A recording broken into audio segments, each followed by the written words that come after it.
angka 13 ini kan semua orang berpikir ini angka sial.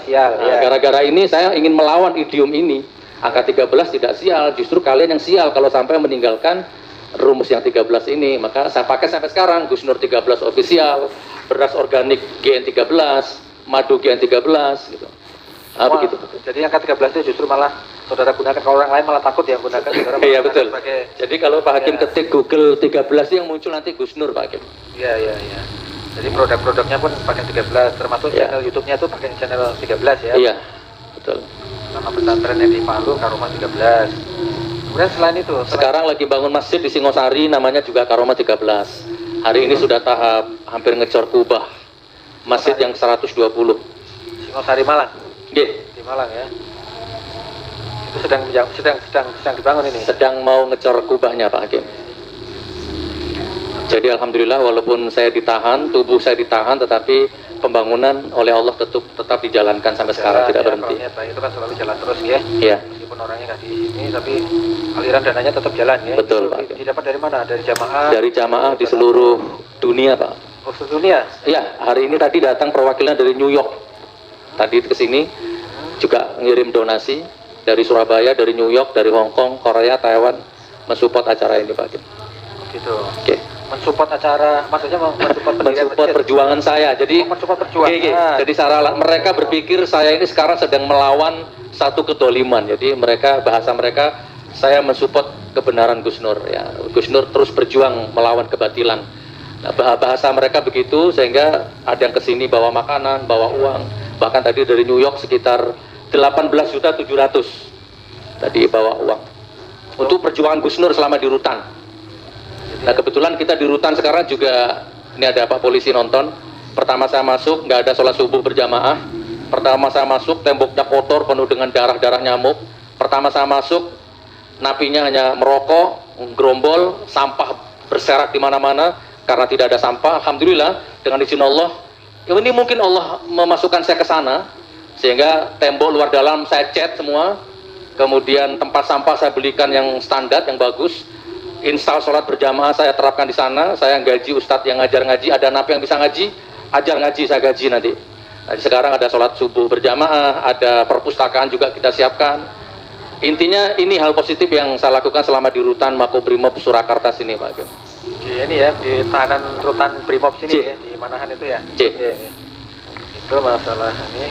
Nah kemudian ini, sekarang kita ke konten YouTube. Baik. Sebelum ke yang sekarang, sebelumnya podcast seperti itu kan sebelumnya sudah ada, karena sudah 1 tahun ya.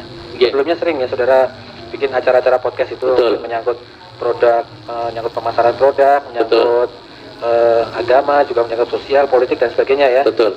Itu kemudian ada judul di sana, judul Bloko Suto. Itu maksudnya apa ini? Bloko Suto itu branding yang saya bangun. Bloko Suto itu belak-belakan, tidak suka tedeng ngaling-ngaling, apa adanya, tidak suka kebohongan, dan insya Allah itu sudah mendarah di alam bawah sadar saya nggak suka tedeng ngaling-ngaling. Insya Allah saya nggak suka kebohongan. Jadi Bloko Suto, merah-merah, hitam-hitam, biru-biru, putih-putih. Kalau orang Jawa kan tahu Bloko Suto itu apa adanya, tidak ada yang ditambahin, ada yang dikurangi ya. Siap. Apa adanya, Nah kemudian sekarang masuk ke bagaimana pertemuan saudara dengan pertama kali bertemu dengan Pak Bambang Tri. Baik Pak Hakim, kira-kira akhir Agustus saya muncul di handphone saya video saudara Bambang Tri. Akhir Agustus 2022. Ya, muncul video durasi kurang lebih 2-3 menit. Di situ dengan berapi-api saudara Bambang Tri dikelilingi wartawan menceritakan tentang istrinya yang dihamili orang, ijazah Jokowi yang palsu, ada pas pampres yang jarinya 4. Pokoknya isinya luar biasa itu video. Saya sebagai orang yang punya naluri, punya insting investigasi, karena saya juga seorang YouTuber kan, dapat berita seperti ini tertantang saya Pak Hakim. Itu beritanya di video dalam bentuk di video di grup-grup WA Pak Hakim. Di grup WA, bukan di YouTube-nya, bukan di grup WA. Dikerumunin wartawan begitu ya. Tembak kepala saya kalau tidak palsu ijazahnya Jokowi itu. Tembak kepala saya. Jadi, itu ada anunya nggak, ada judulnya nggak? Tidak ada, karena di grup WA nggak ada judul. Hanya kiriman, video gitu aja, potongan gitu. Dapat kiriman dari siapa waktu itu saudara? Di grup Pak, yang mulia, di grup. Jadi saya lupa, kan banyak sekali di grup itu.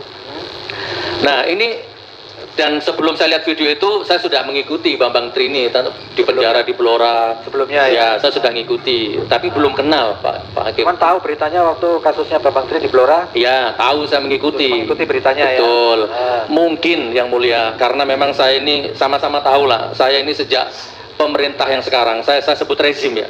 Sejak rezim yang sekarang ini belum lahir waktu itu, masih embrio aja, saya udah vokal bener memang waktu itu. Saya kritis, sehingga wajar akhirnya saya ini disebut suka ngeritik pemerintah, suka nyerang pemerintah.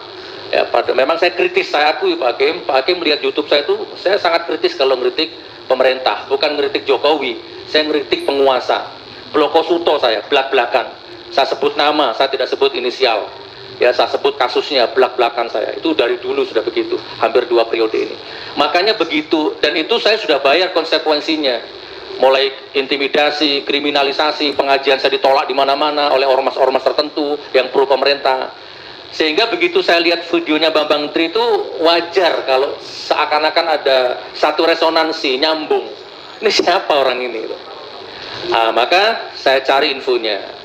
Ada saksinya, ada Cak Roto, ada teman-teman itu. Tolong carikan nomornya Bambang Tri. Saya share di grup-grup itu. Saya mau ketemu orang ini. Saya penasaran. Kurang lebih 1 minggu saya cari, akhirnya dapat. Jadi saya dapat nomornya Bambang Tri dan saya telepon. Assalamualaikum Mas Bambang. Waalaikumsalam.